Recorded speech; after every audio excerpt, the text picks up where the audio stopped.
Samantala mga kapartner, alamin naman natin ang pulso ng ating mga kababayan kaugnay sa kung sino ang pinakaangkop na magiging katandem ni Vice President Sara Duterte bilang Vice President sa 2028 presidential elections. Narito ang pulso ng bayan. Magiging katandem ni Sara. Yun lang ang prediction ko ha. Sino po? Si Ivy Marcos. Bakit po? Wala lang. Si Marcoleta po. Bakit po? Siya yung pinakabagay sa doon sa pwesto na Vice President si Sara. Thank you po. Si Robin na lang para palaw. Sino po? Si Robin. Robin. Kaya sinong napupusuan mo maging katandem ni Vice Sara? Si Bongo. Bakit po? Ayos na politika. Ayos na pamumuno niya. Kasi pamumuno niya. Marami ba Bye. siya natulungan? Maraming natulungan niya si Bongo. Tandem niya sa eleksyon. Wala akong idea eh. Wala akong idea. Salamat po. Magiging Vice President. Siguro yung kuan ni Digong, si Bongo, ganyan. Bakit po? Ay nakadikit ng mga Duterte. Oo. Salamat na ni Vice Sara. Baka po si Len. Kasi taga Masbate po kasi ako eh. Katandem ni VP Sara. Si Marcoleta. Bakit po? Siya nakikita kong siya isang attorney, tapos may alam sa batas, kaya siya nakikita kong karapat-dapat na maging Vice President. Tsaka si Sara ang presidente. Mas okay yung kasi tandem sila. Second option si Peter Peter Catano. Second. Ma'am, sino po magiging sa palagay po niyo maging katandem ni Vice? Si Robin Padilla po. Bakit po?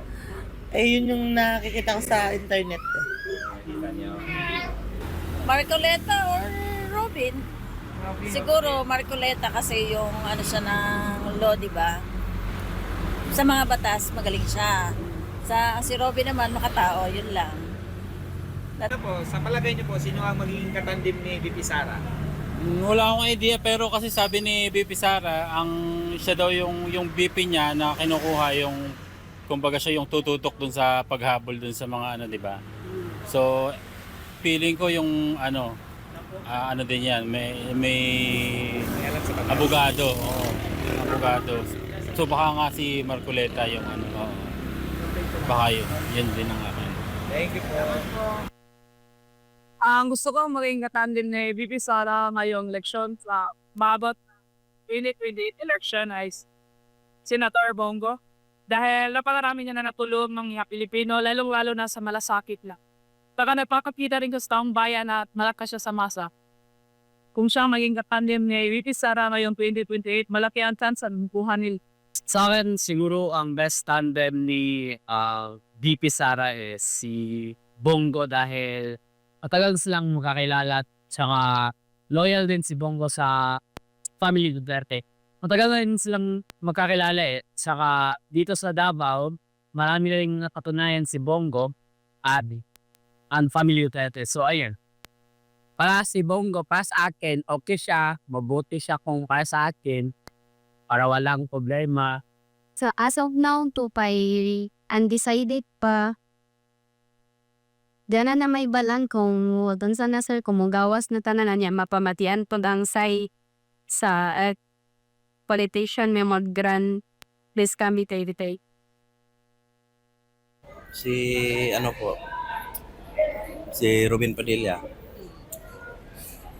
Sa tingin ko lang kasi matapang na babae tapos may matatapang din na lalaki na katandem niya.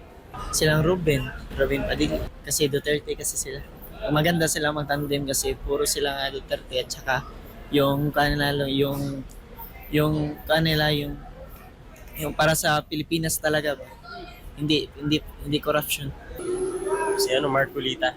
Magaling matalino, wala akong masabi. Lahat ng batas na at mga kurap, inaayos niya talaga. Kaya yung taga yung naharapan niya maging tandem, si Marcoleta. Si Bongo, basta kasi taga Mindanao ako, nakita ko rin kasi ang mga gawain ng mga Duterte, okay man sila. Tapos si Bongo din, marami din siya mga pribilehiyo nga nabigay sa aming doon sa mga sa mga school na mga ano doon sa amin sa Misamis Oriental. Vice President, wala pa akong natingnan. Pero susuportahan niyo po si VP Sara. Si Robin po. Robin pa din. Mukhang ano naman si Robin maayos naman ang pagpapalakad niya bilang senator. Kaya tingin ko mas maigi kung aano siya ng vice president para mas mukhang maganda yung tandem nila. Ayan mga kapartners, ang pulso ng ating mga kababayan. Kaugnay nga po dito sa pagtakbo o anunsyo ng pagtakbo ni Vice President Sara Duterte bilang Pangulo sa 2028.